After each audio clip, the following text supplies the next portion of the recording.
Yeah. Good morning, wakey, wakey, eggs and bakey, right? I'm up bright and early. Well, it's not even light out yet. Still dark, as you may or may not know. I spent the night at the Love's truck stop once again, a different one than the night before. This one off of Interstate 5 on my way up to Sacramento to visit my buddy Dano. The Mano. I think everybody named Dan gets called Dan the Man, and usually they are. Anyways, I'm doing a bunch of editing, and well, my computer's down to 26%, so I got to plug that up. I also got to charge my drone, so I got a whole operation I need to get into right now, and a lot of charging going on these days between drone batteries, the computer. Now I got the GoPro, so it's like this whole rotation of what's charging when off of what device. So I'm just going to fire up the engine. That way I'm not draining my jackery 100%, and I'm going to charge the computer and put a couple of drone batteries on so we can have a fun day of tiddlywinks today. All right, I got the computer here. Plug this guy in right there.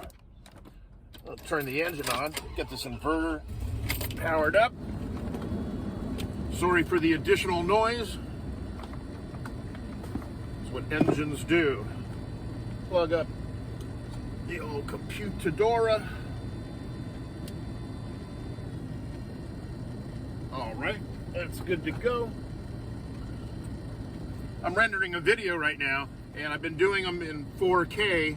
Oh, you can't even see me.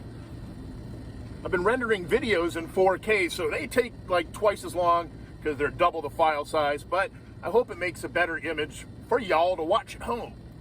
All right, we got this thing. This is the weirdest charger. It's like multiple parts. Okay. This guy, we got to plug into this guy. Then this guy goes into the little charging doodad, which is strange enough and quite flippy floppy. I mean, it's very compact. It folds up and store in your pocket, but it's really not the sturdiest when you're driving around in a van. But I'm pretty sure it was not designed for such purposes. Take this guy off. Charge all three of them. I want to have a full day for flying today. You never know what we're going to get into. I have no idea. So this is the process I've been going through recently. I shoot all my video, drone footage, what have you, during the day. I try and do it in the early part of the day so I have a bit of a day left. Sometimes it doesn't always work that way if I'm getting into something that I'm not filming or whatever, having lunch with people, having long conversations, you know, I'm not going to be filming that stuff. But then I go wherever I go, I park up, have my night, watch some videos, entertainment, and just relax. I used to do editing at the end of the night, and I found it's just kind of too much in a day. So what I've been doing is waking up at the crack of dawn as per usual, getting some coffee in my system, and then I throw the old Computadora up here on my little work area, and I get to work. And it really actually is quite a great process for me doing it that way, because I'm kind of like refreshed mentally, and I can get into a sort of just kind of get that coffee in my system and get in sort of like a reflective mood and look at all the footage from yesterday and have fun. And it kills a couple of hours at dark 30 when there ain't nothing doing anyways. So by the time I'm done rendering this video, get what I need taken care of at the truck stop here, using their facilities, of course. Then I'm off to a Walmart to use their incredibly crazy upload speed.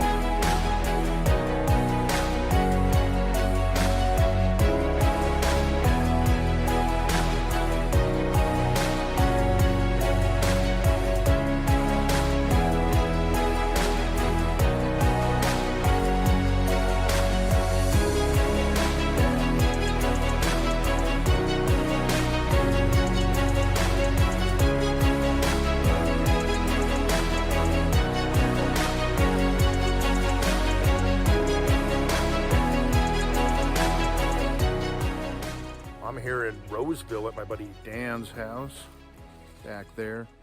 Roseville is just north of Sacramento, some 20 miles, something like that. Anyways, we're just gonna hang out today, see what we get into. He lives in this cool house, and right behind it, there is a creek and like a park area. So I think we're gonna go check that out momentarily. Gonna go in and use the facilities real quick, say hi to everyone, and then we'll see what we get into today.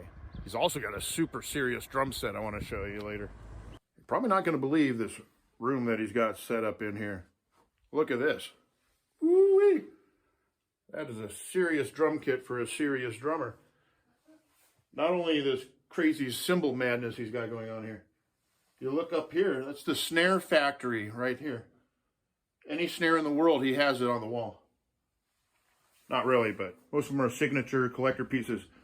And we were kind of talking about playing drums, music in general. Kind of like a blank canvas when you sit behind here, and all of these are your little colors, your paints, your brushes. He's got sticks, drums. Makes beautiful colors with them. So Dan puts up videos on some platform. Do you do YouTube videos? I started, but What's your YouTube? Slammin' Dan Ammon. Slammin' Dan Ammon. A-M-M-O-N. So Slammin' Dan Ammon. Slammin' Dan Ammon. Check it out on YouTube. But he's a masterful drummer, but he puts up these playthrough videos where he plays cool songs, and maybe songs you wouldn't necessarily expect to have a playthrough, but he uses this crazy device. I asked him how he's getting his sound. What is this? The Yamaha EAD-10. Yamaha something or other. It does everything. And it's all a trigger-based mechanism, so you don't need microphones or any of that nonsense that costs thousands of dollars. This was like, what, $600? $600. Easy peasy. Yeah. Maybe if we're lucky, we're going to go to the park right now, fly some drone. But it turns the drum set into an electronic kit. Turns the drum set into an electronic kit. Actually, he was showing me, like, with the headphones on, you get, like, phaser sounds and stuff like that. So it's pretty cool if you want to just, like, get in the zone and trip out in your headphones. Yeah. Oh, this is a school. Yeah. Perfect. It's Saturday, and we can go into the school. I forget what this creek is called. Do you know offhand or no? Kirby. Kirby? Yeah. Kirby Creek. That's awesome. This is Dan's backyard. His house is right over there. You got a little creek. You can see it from over here too.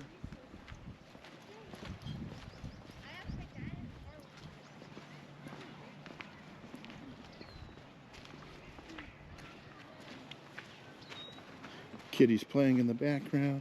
Oh, this is awesome. Oh yeah. Look at that. Look at the tree. Yeah. That tree is incredible. I was just looking at that. Look at the tree, the little bench underneath of it.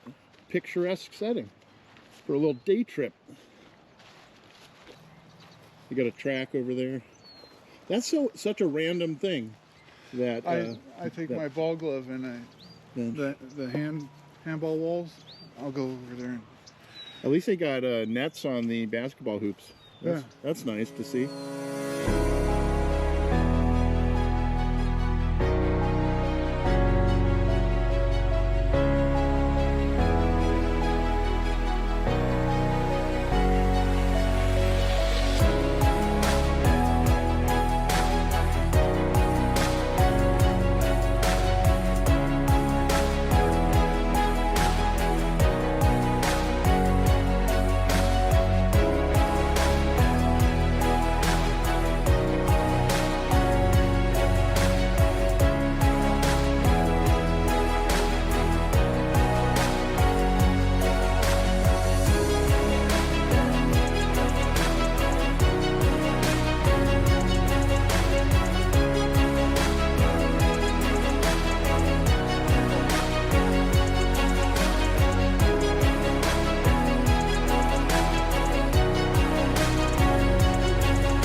having a little bit of trouble trying to figure something out. I don't know where I want to go next. I am just north of Sacramento, as I mentioned, and I'm pretty much equidistant. From here, I could go northeast up to Lake Tahoe, which I have contemplated, and from there, I would go down the 395 through Mammoth Lakes, Mono Lake.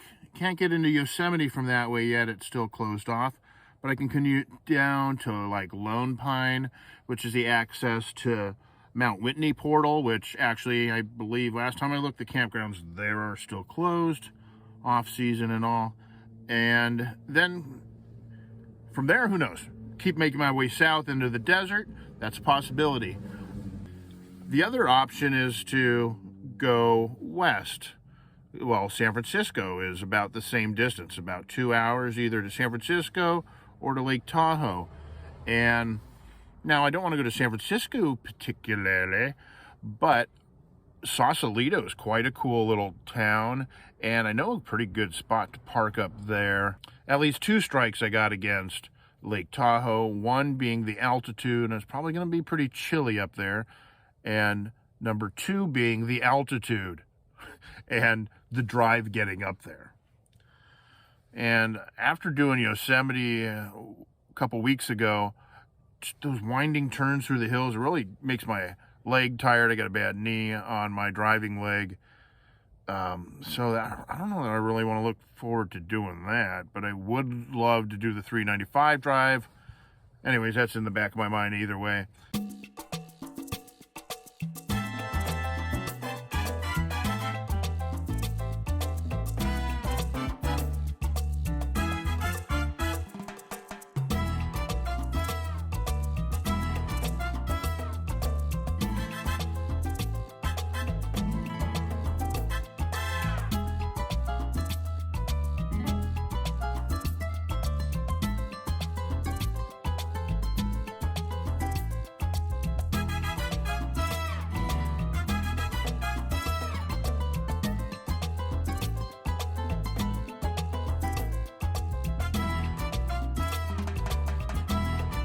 You know, I was talking to a friend the other day about old trains like this, and I thought, you know, I'm into alternative housings, you know, using shipping containers, but I've been in 1 or 2 in my life train cars that have been turned into houses.